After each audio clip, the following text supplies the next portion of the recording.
BJP के पूर्व मंत्री बेदी साहब इस वक्त हमारे साथ मौजूद हैं। बेदी साहब, किस प्रकार से आज की बैठक रही, क्या कुछ निर्णय आज की इस बैठक में लिया गया? देखिए, हमारी रूटीन में 3 महीने के बाद प्रदेश कार्य समिति होती है, परंतु चुनाव को देखते हुए इसको विस्तृत प्रदेश कार्य समिति का आज यहाँ पर पंचकुला के ताऊ देवीलाल स्टेडियम में आयोजन किया गया।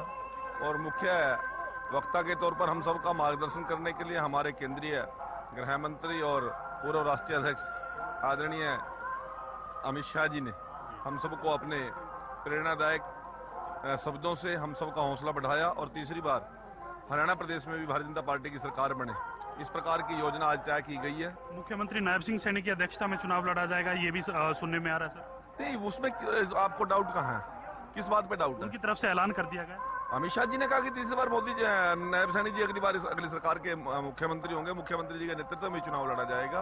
और नायब सिंह जी सैनी जी अभी टाइम ही कितना मिला उनको काम करने का, अभी तो वो खुल के काम करेंगे। और हरियाणा प्रदेश की जो जो लोगों की अपेक्षाएं हैं, उन अपेक्षाओं पर, किसान की है, चाहे मजदूर की है, चाहे व्यापारी की है, चाहे महिलाओं की है, युवाओं की है, अनुसूचित जाति वर्ग की है, उन सभी अपेक्षाओं पर नायब सैनी जी खरा उतरेंगे, ऐसा मुझे विश्वास है।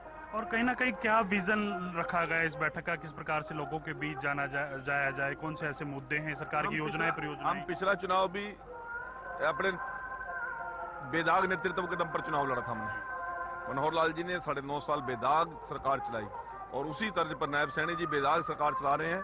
हमारा भ्रष्टाचार के साथ किसी प्रकार का कोई समझौता नहीं है। भ्रष्टाचार के खिलाफ हम लड़ाई लड़ने के लिए हरियाणा प्रदेश की राजनीति के अंदर काम कर रहे हैं और देश के अंदर काम कर रहे हैं। परिवारवाद से ऊपर उठकर काम कर रहे हैं, भाई भतीजावाद से ऊपर उठकर काम कर रहे हैं, क्षेत्रवाद से ऊपर उठकर हम काम कर रहे हैं।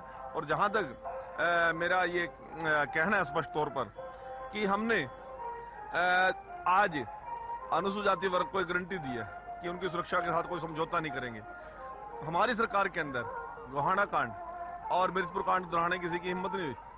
महिलाओं को हमने जो गारंटी दी थी उस पर हम खरा उतरे हैं। युवाओं को जो गारंटी दी थी रोजगार देंगे, बिना पर्चे बिना खर्ची का देंगे, उस पर हम खरा उतरे हैं।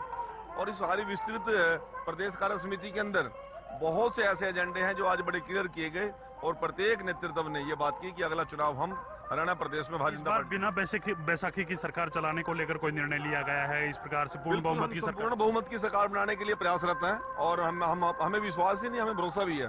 हरियाणा प्रदेश के अंदर आज कांग्रेस को छोड़कर कोई भी दल कहीं नजर नहीं आता।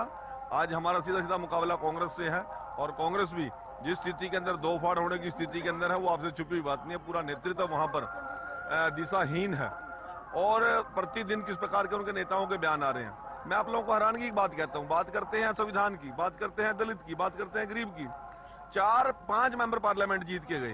कुमारी शैलजा बेटी भी है, महिला भी है और अनुजाति वर्ग से भी है, परंतु जब उसको सांसदों की मीटिंग हुई उसके अंदर जाकर शैलजा जी को आमंत्रित नहीं किया गया।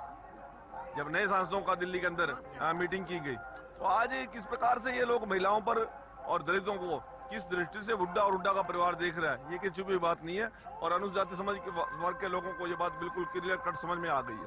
शुक्रिया सर, बातचीत करने के लिए थे किशन बेदी साहब, पूर्व मंत्री। और कहीं ना कहीं इनकी तरफ से साफ कर दिया गया है कि तीसरी बार भारतीय जनता पार्टी की सरकार बने, उसको लेकर आज की इस बैठक में प्रण लिया गया है। कैमरामैन राजेश के साथ मैं रवि कालीरमन, हरियाणा।